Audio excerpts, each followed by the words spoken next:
ప్రత్తిపాడు మండలం ధర్మవరంలో ప్రత్తిపాడు నియోజకవర్గ స్వతంత్ర అభ్యర్థిగా పోటీ చేస్తున్న పిల్లి బలరాముడు గడప గడపకు ప్రసార కార్యక్రమం.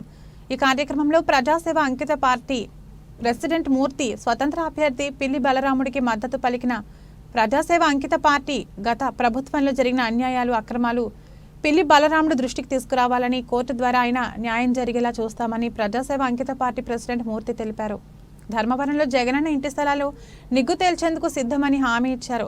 లాయర్ పిల్లి బలరాముడు మాట్లాడుతూ తనను ఎమ్మెల్యేగా గెలిపించండి, నియోజక అభివృద్ధికి పాటుపడతా అన్నారు. నిస్వార్థ జీవి, కోట్లు సంపాదించాలని ఆశ లేదు, మీ అందరి బాగే కోరుకుంటారు ఆయన. అంచేత వారిని నెగ్గించగా కోరుతున్నాం. ఇదే సందర్భంగా ఈ రోజుని ధర్మవరం గ్రామంలో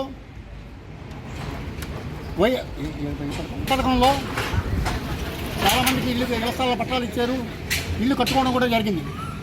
కానీ పట్టాలు ఇచ్చిన తర్వాత, శాంక్షన్ అయిన తర్వాత వారిని లబ్ధిదారుల కింద చూపించకుండా శాంక్షన్ కాగితం కూడా ఇచ్చిన తర్వాత కూడా మరొకరికి ఆ పట్టాలు ఇవ్వడం జరిగింది. ఇదంతా కూడా చూస్తుంటే ఈ ధర్మవరం గ్రామంలో చాలా అన్యాయం జరిగిందని, చాలామంది బాధపడుతున్నారని ఆ విషయం అనేది వెలుగులోకి వచ్చింది. ఈ విషయంలో అంకిత పార్టీ అని మేము బలపరిచిన బలరాముడు గారు కానీ ఈ విషయంలో స్పందించి వీళ్ళందరికీ కూడా తగిన న్యాయం చేస్తారని చెప్పేసి ఈ సందర్భంగా మీకు హామీ ఇస్తున్నాం. ఇటువంటి వారు ఇంకా ఎవరైనా ఉంటే బలరాముడు గారిని కానీ కలిసి వారు చెప్తే అందరికీ కూడా ఇటువంటి అన్యాయం జరిగిన ప్రతి ఒక్కరికి కూడా మేము న్యాయం చేస్తాం. తప్పు చేసిన అధికారిని పై చర్య తీసుకునేలాగా అవసరం వస్తే కోర్టు కూడా వెళ్ళి వీళ్ళకి న్యాయం చేస్తామని చెప్పి ఈ సందర్భంగా మీకు అందరికీ కూడా తెలియపరుచుకుంటున్నాం. ఈరోజు ధర్మవరం గ్రామంలో గడప గడపకు ప్రసారంలో భాగంగా స్వతంత్ర అభ్యర్థిగా ఈ నియోజకవర్గంలో పోటీ చేస్తున్న లాయర్ బలరాము మీకు పరిచితమే, సుపరిచితమే. కానీ ఈరోజు ఈ పర్యటనలో భాగంగా ప్రజా అంకిత పార్టీ నా స్వతంత్ర అభ్యర్థిగా నేను ఉండగా నాకు మద్దతు తెలిపినందుకు వారికి, ఆ పార్టీ సభ్యులకి అందరికీ కూడా ధన్యవాదాలు తెలుపుతున్నాం. ఈ నియోజకవర్గంలో అనేక రకాలైనటువంటి అవినీతి మూలాలు, ప్రజా నిర్లక్ష్యము, అసమర్థత, అధికార పదవి దుర్వినియోగంతో ఈ నియోజకవర్గాన్ని నాశనం చేసినటువంటి సందర్భాలను బట్టి ఈ నియోజకవర్గంలో ప్రతి విషయము, ప్రతి సమస్య ప్రజలకు సంబంధించినటువంటి అన్ని సామాజిక వర్గాలు అనే ఎస్సీ, ఎస్టీ, బీసీ వీరందరికీ సంబంధించినటువంటి అనేక రకమైనటువంటి సమస్యలు 1176ని ఈ రోజు వరకు కూడా ఐడెంటిఫై చేయడం జరిగింది. ఈ సమస్యల మీద అన్నింటిలో కూడా భవిష్యత్తు కాలంలో పోరాటం చేయడమే కాకుండా ఈ సమస్యల మీద అన్నింటి మీద కూడా తగు చర్యలు న్యాయపరంగాను, పాలనాపరంగాను తీసుకోవడానికి సంసిద్ధంగా ఉన్నాను.